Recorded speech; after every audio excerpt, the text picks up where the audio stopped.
Yeah. Cholesterol is probably one of the biggest scams in the history of medicine, if not the biggest scam. In the 1950s, there was an increasing rate of heart disease and heart attacks in the US. All the brightest scientists went out there to try and figure out what the cause was.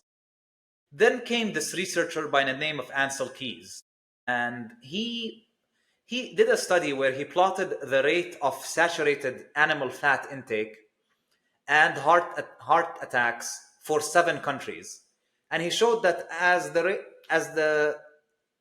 is an increase in rate of eating animal fats, also did the rate of heart disease. This study was like a revelation then, because people thought, oh, we finally discovered what the cause of all these heart attacks is. It's because people are eating too much butter, too much full milk, too much meat, too much fat. Uh, Later, many years later, Keyes admitted that he omitted many countries from his study just so the results fit the model.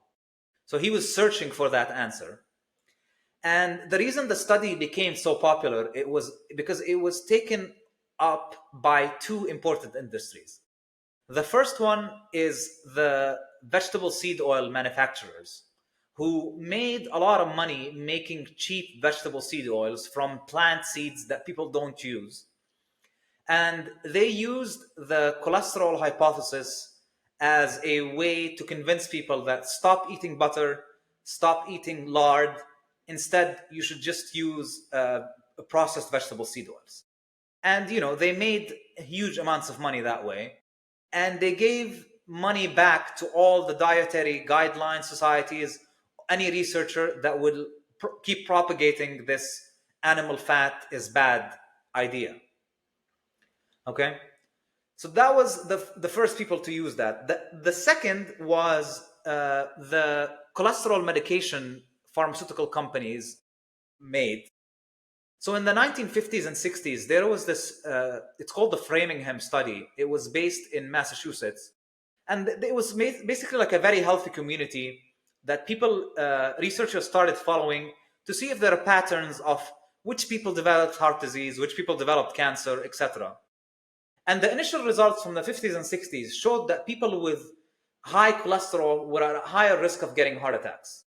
And so again, people jumped on that conclusion, and the processed food industry jumped on it.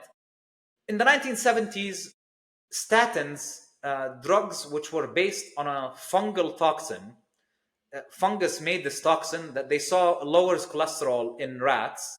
So they started using it in people to lower their blood cholesterol. They started pushing this medication as, oh, so if high cholesterol leads to heart disease, then this is the cure. The studies that they used in order to push statins, if you analyze them, like carefully analyze the statistics in them, you see that the results were very exaggerated.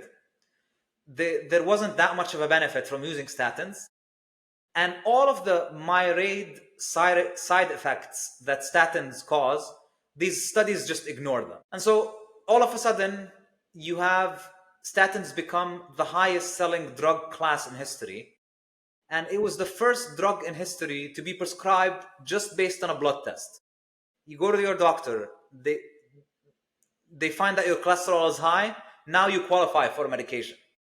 So as a business model, it's quite genius, but how much it helps people, not so much.